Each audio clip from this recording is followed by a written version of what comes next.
Welcome to Issues That Matter. I'm Cynthia Fuller. My guest today is Scott Ritter. And Scott Ritter and I are going to talk about Trump's first week in office. So, overall, what's your thoughts about what's going on? Well, I've written a couple articles after the election, and I said both in terms of domestic policy and foreign policy that we're looking at revolutionary change. And I think what we're seeing is revolutionary change. Um, it doesn't mean well thought out change. It doesn't mean productive change, constructive change. It's change that's revolutionary in nature. That means a fundamental break from, um, past practice. And Donald Trump said he would do this, and he's delivered on virtually all of his promises in terms of action. Results still need to wait. Revolutions aren't supposed to be comfortable. They're not supposed to be convenient. People aren't supposed to, you know, feel safe during a revolution. Revolutions are periods of great instability, chaos, anarchy. The United States is in the midst of domestic and foreign policy revolution. And I think that's the best report card I can give about Donald Trump his first week is that he has delivered on what he said he was going to do, for better or for worse. He stepped on a lot of toes. He's made a lot of mistakes, unforced errors, etc. But he's also set in motion things that are going to result in a fundamental shift away from, you know, the policies of the past. And if you were like me, I think that the policies of the past were, prisoners to a duopoly, uh, Republican Democratic shared power construction linked to this permanent state, the deep state, unelected bureaucrats. And Donald Trump is going to free us from that. Whether or not he will be successful and whether or not this liberation will result in a better world, we have yet to see. But I will say this, that the path we were headed, uh, based upon the policies of the duopoly, of the deep state, was a path that was going to lead us to nuclear war with Russia and the end of democracy here in America. During Trump's first term, when he was first sworn into office, did he understand the issues like he does for his second term? What's your thoughts about that? Well, I'm loath to say that Donald Trump understands the issues.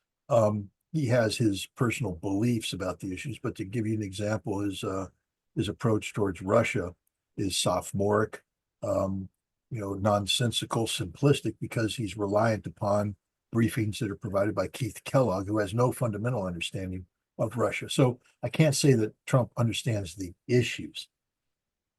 The difference, and Trump has admitted that, and when he came into office in 2017 after the 2016 election, he didn't understand the process, and he Okay. became a prisoner of the system.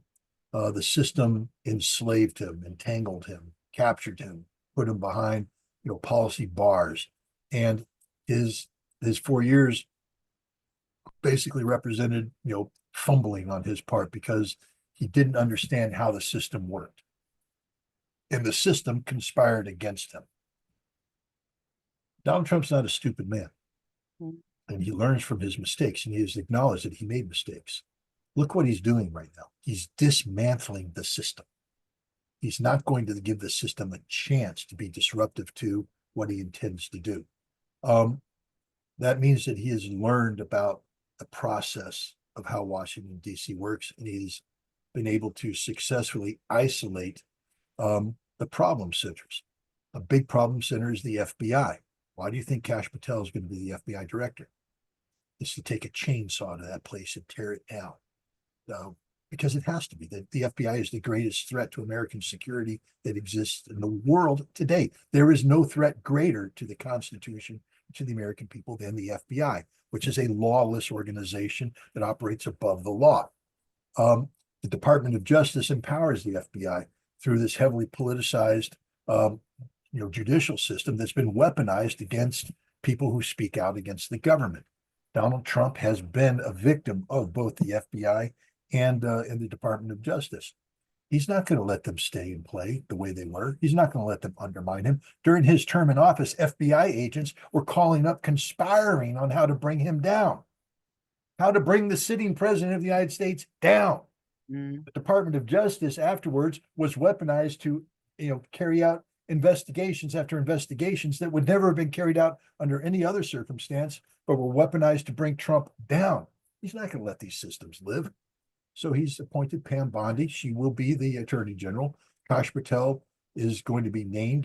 He's going to try to appoint him. Let's see if it gets through confirmation. Tulsi Gabbard. Guys, this is the big one. Tulsi Gabbard. Want to know why it's big? Because let's talk about the conflict in Ukraine for a second. And this is personal. This is local, because it involves me. It involves the local FBI. It involves the local Department of Justice. It involves our local representative, Paul Tonko. It involves our Senator Chuck Schumer. You see, when the Ukraine conflict started rolling in, Congress passed budget authorizing money to go to Ukraine. That's okay. That's their job. Whether you agree with it or not, that's it. Some of that money went to the State Department, which then went to the Ukrainian government and helped them create something called the Center for Countering Disinformation. We funded it. It exists only with our money. And then we sat in on the organizing meetings. We had State Department representatives. We had people from the embassy in the initial meeting when the Center for Countering Disinformation published a blacklist of people that included my name and Tulsi Gabbard's name and other congressmen, senators, former experts, former diplomats, journalists. 76 Americans in total were named on this list. Now, this blacklist, the whole purpose of a blacklist is to have put a chilling impact on their ability to work because they were being labeled as Russian propagandists. And the Ukrainian government's free to do whatever it wants to do, but not with American taxpayer money. See, this is the weaponization of the state against American citizens in a violation of the Constitution. But it wasn't just a blacklist. They went forward, again, with the permission and support of the American government to get us labeled information terrorists. And then they said that we are terrorists in every sense of the word because our disruption through propaganda is as dangerous as terrorists who hijack airplanes and blow things up. So we should be targeted for elimination. The Ukrainian government, using US taxpayer money, with the support of the US government, started targeting American citizens to be eliminated because we spoke out against the three things that I was guilty of that the Ukrainian government condemned me to death for. One, for saying that it's a proxy conflict. Well, it is a proxy conflict.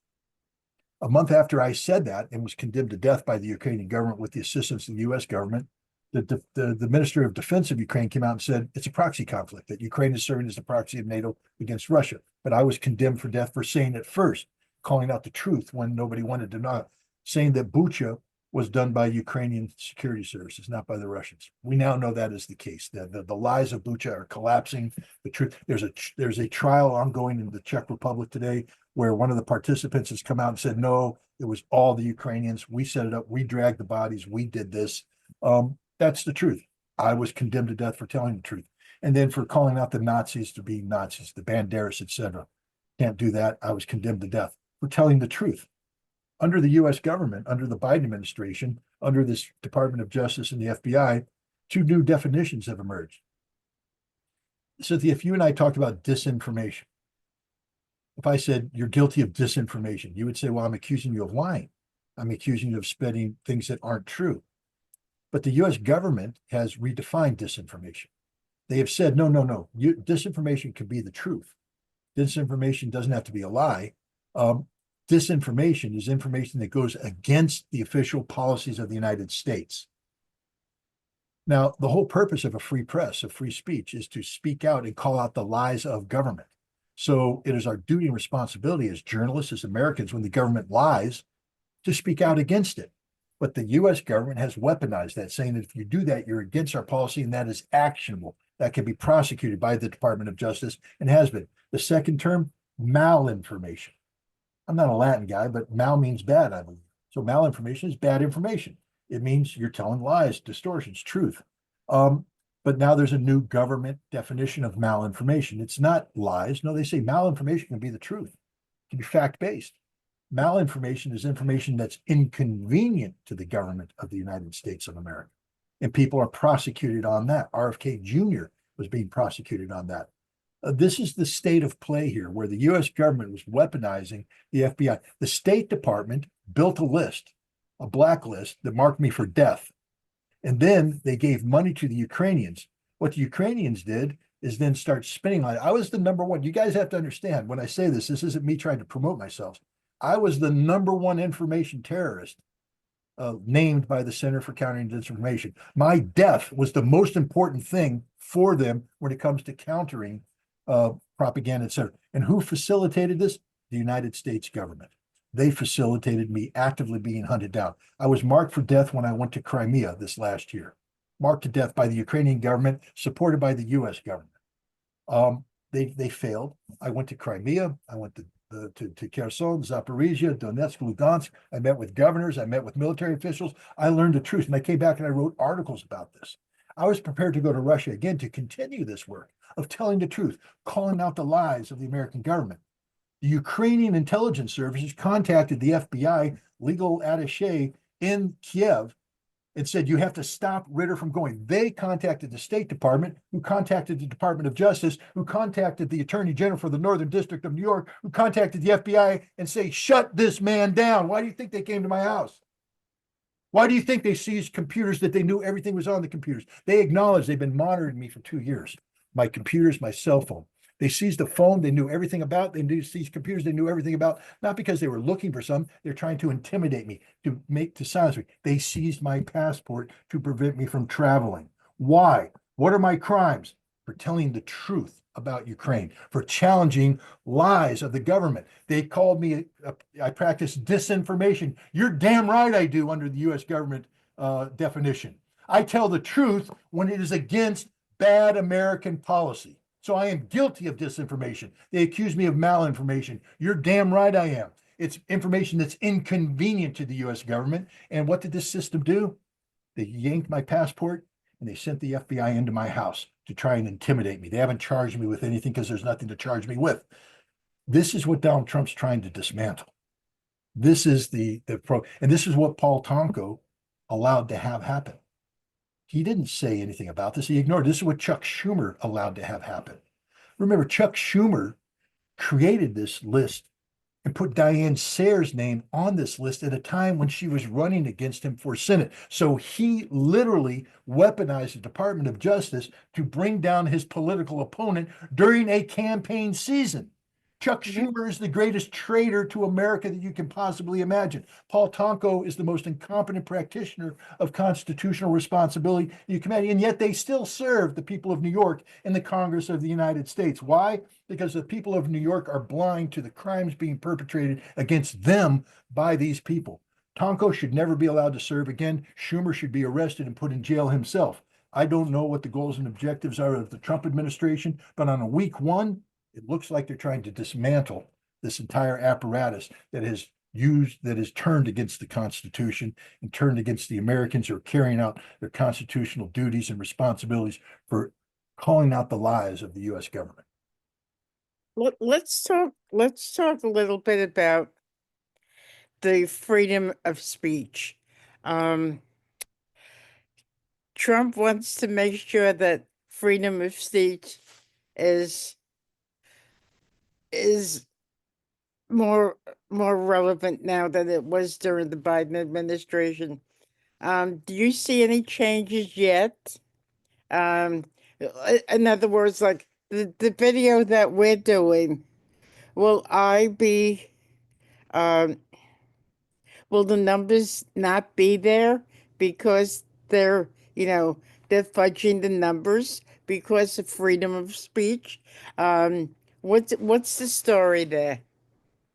Well, again, the executive orders, which were signed by Donald Trump, one in defense of free speech, one against the weaponization of the government against people for exercising free speech, call out specifically this: how the U.S. government has worked with social media companies to suppress, um, the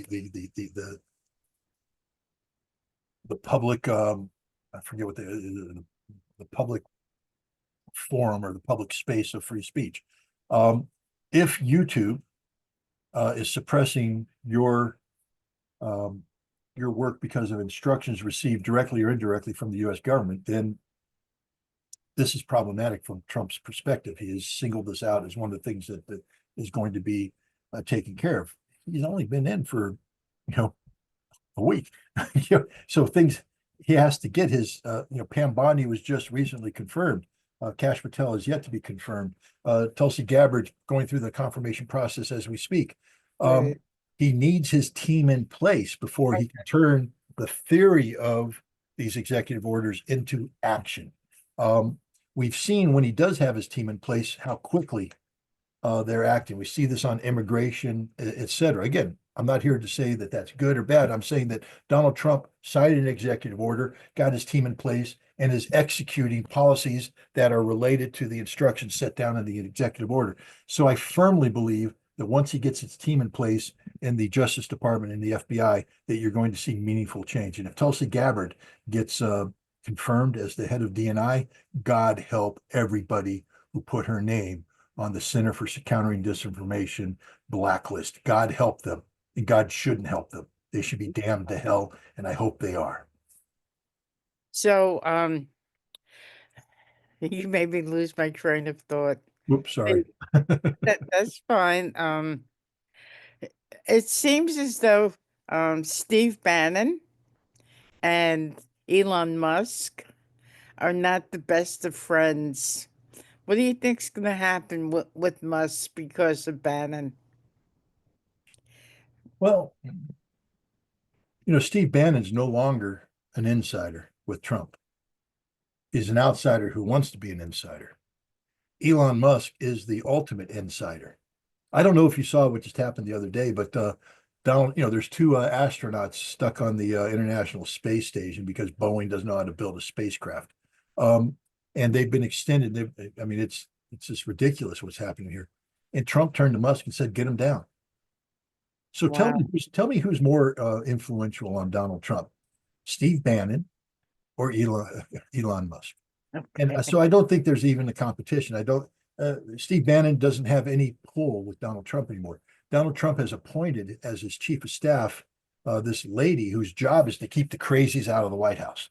I Hmm. don't think you're going to see Steve Bannon visiting Donald Trump in the Oval Office anymore. You know, I do think that you're going to see Elon Musk there. And if Elon Musk brings down these two astronauts, there's going to be one hell of a ceremony at the White House where the astronauts are welcomed home by Donald Trump with Elon Musk there. And Elon Musk is going to be called out as the man who saved the space program. So, yeah, I don't think Elon Musk has anything to worry about from Steve Bannon. Oh, okay. My thought process is not good today. My thought process is not good any day, so that's okay. Um, I am so sorry.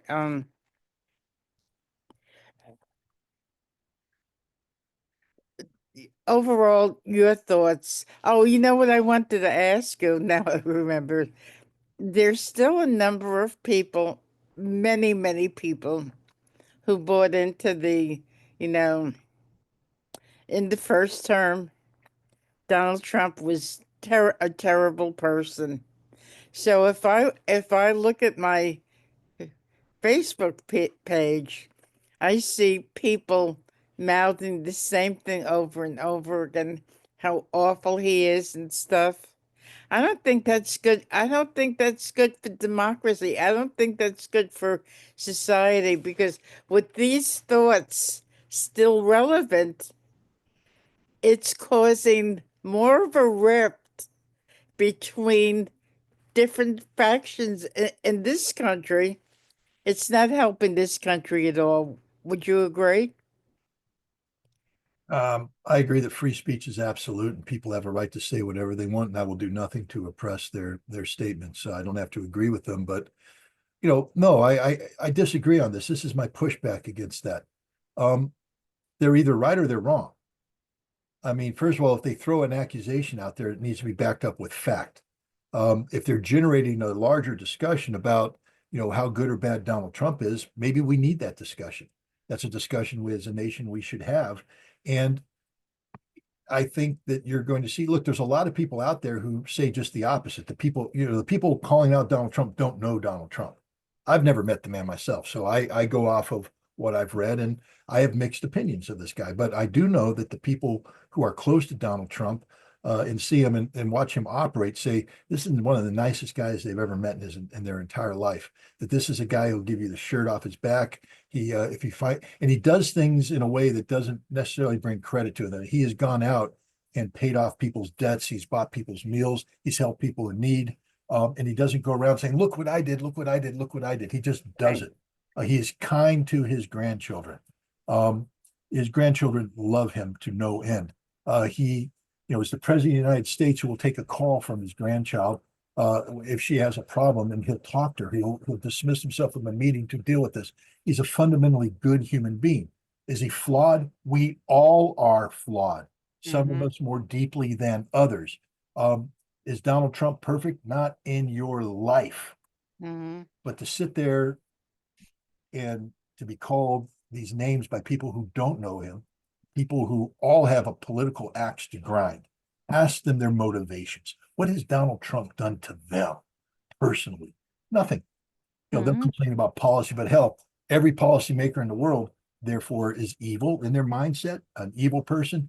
These are people who are just so frustrated that they lost an election that they're reaching out and they're lashing out and they're attacking. Let them do it, Cindy. They will fail. They're if you think for a second that these hate-filled people who supported the failed regime of Joe Biden are going to be politically relevant ever again in their life, they're not, and they know it. So they take to the only platforms they have, Facebook and X and other, to spew hate. Watch their numbers drop, watch their isolation grow, and watch them become so irrelevant that soon they won't be a blip on anybody's radar. And I think that's a good thing. I always believe that if I'm against what you're saying, it's my job to come up with better ideas, say it better, bring in alternative facts, and convince people that I'm right and you're wrong. And if I'm able to do that, you become irrelevant. If I'm unable to do that, then there's a reason. But maybe that means that my facts aren't right, my analysis isn't right. People listen to you, and that debate makes us stronger. But these hate-filled people that are out there spewing hate about Donald Trump, attacking him as a person, let them. It's good for America because America needs to see these people for who they are. It exposes them for who they are, and it will destroy them. They will become irrelevant. I'm about free speech, baby. Let everybody speak freely. It's good for America. So ultimately, do you think the next 4 years are going to be good for America? Good for America or healthy for America? Okay. I, you know, I think America is a sick country. Um, you know, you, I don't know if you watched RFK Jr.'s confirmation, Sure did. and he spoke about the physical health of America, how we are a nation that's infected with so much chronic disease. It's not even funny. The reason why we had an absurdly high level of COVID deaths was because we have the sickest population on the planet. The American people are sick, fundamentally sick. American democracy is likewise sick, fundamentally sick. Again, when you have a system you call democratic based upon, a fair and equal justice system, but you have a weaponized FBI and Department of Justice attacking Americans for exercising their constitutional right to speak out. That's a sick society. We have non-functioning healthcare. We have non-functioning everything. We have $36 trillion in debt that's not sustainable. We are sick, and we're going to die of this chronic illness that's infected our democracy unless we have a healing. I think the next 4 years are going to be bad for America. And what I mean by that is that we're going to suffer because we're in revolutionary change right now. We are undergoing domestic revolution. We're undergoing a revolution on how we interface with the world, and it's going to be uncomfortable. But it's going to make America healthy. It's going to fix American democracy because I think we'll get back down to basic fundamentals. And if we can do that, the next 4 years after that, America will start moving on a path of repairing itself. And over time, I think America will become good again. Hell, I don't even say this. Maybe America will become great again. But it's great because of the fundamentals of democracy, the fundamentals of the rights that are enshrined in the Constitution, which have been jettisoned by the government for over the course of many, many decades. So I don't know if it's going to be good for America. I think it's going to be unpleasant for America. We're going to go through a lot of growing pains and change pains. Change is never easy. But once we get back to the basics of who we are and what we are as a nation, we'll be healthy. And that's the direction I think Trump is heading us, to make us healthy as a nation again. Because right now we're just a nation, our democracy is infected with so many chronic diseases, it's not even funny. And most Americans aren't aware of it. Mm. They just watch the nation crumble around them without fully understanding why this is happening. And if it deals with constitutional issues, by the time most Americans will figure out is when the government turns on them. They say, but you can't do that. What happens when America wakes up one day and finds that we've gone the way of the British, where if you dare post a meme that's inconvenient to the government, you have thugs knocking at your door, arresting you, putting you in jail for 7 years? What happens when that happens? It's too late. We have to cure that problem now, that chronic disease. And that's a chronic failure of our justice system and the law enforcement, federal law enforcement. So we need to change it. We need to get rid of them and start over. Is that good for America? There will be a period of chaos and anarchy, which is never good, but it leads to a healthier America. But the deep state is going to fight him tooth and nail, right? Good, because the more they fight, the more they identify who they are and the more they can be destroyed. I Mm-hmm. want the deep state to fight tooth and nail. I want every deep stater to stand up and say, this is who I am, a member of the deep state, and I'm taking you on, Donald Trump, so Donald Trump can go, bing, you're destroyed, bing, you're destroyed, bing, you're destroyed. The deep state is the enemy of America. But people don't even know who the deep state is. They will as soon as they start identifying themselves. And do you think they will? You just said they're going to fight them tooth and nail. Okay. So we're going to Okay. find out. Okay.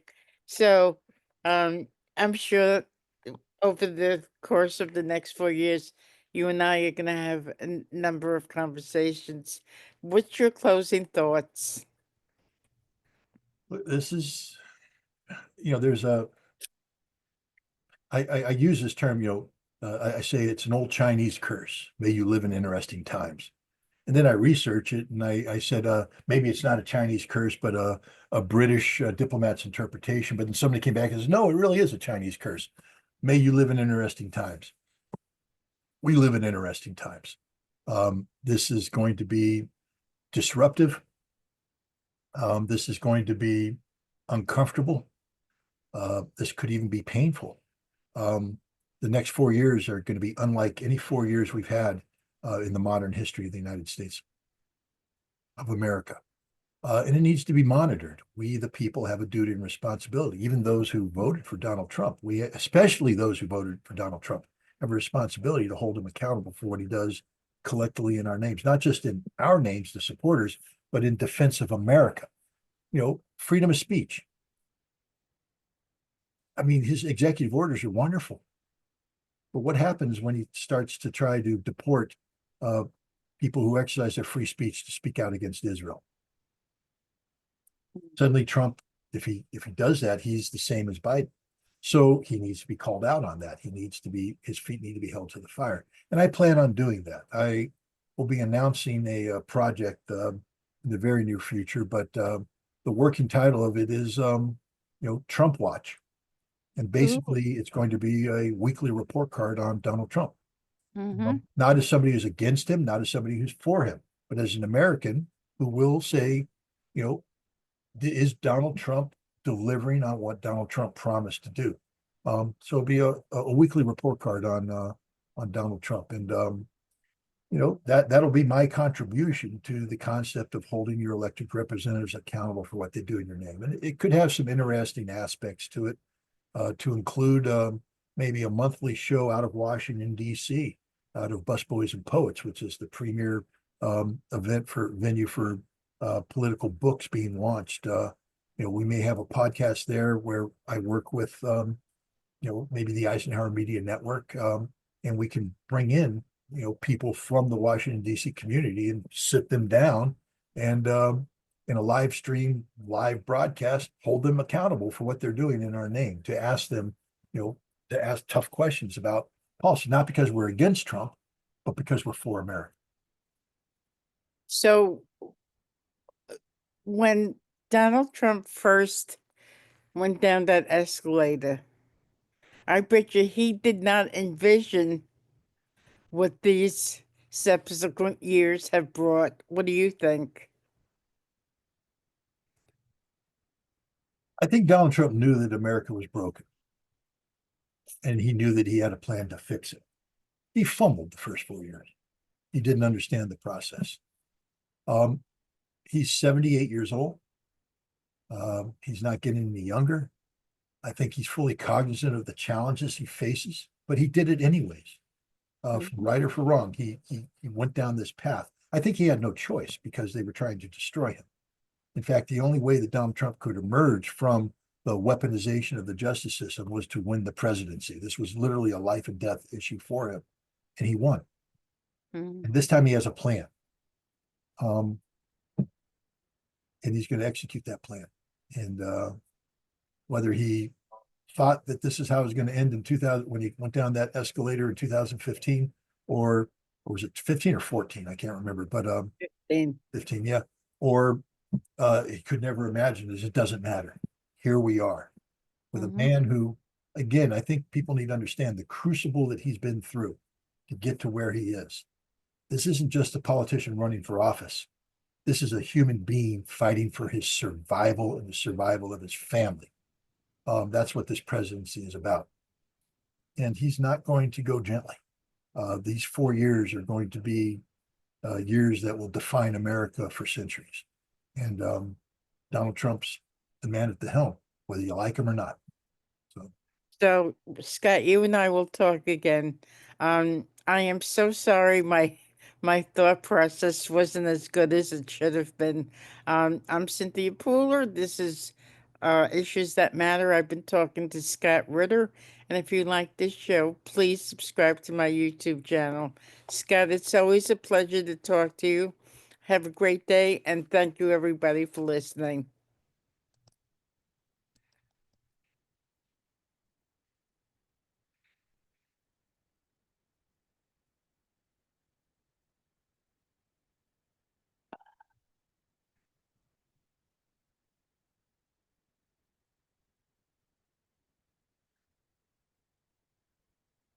I think you're still recording.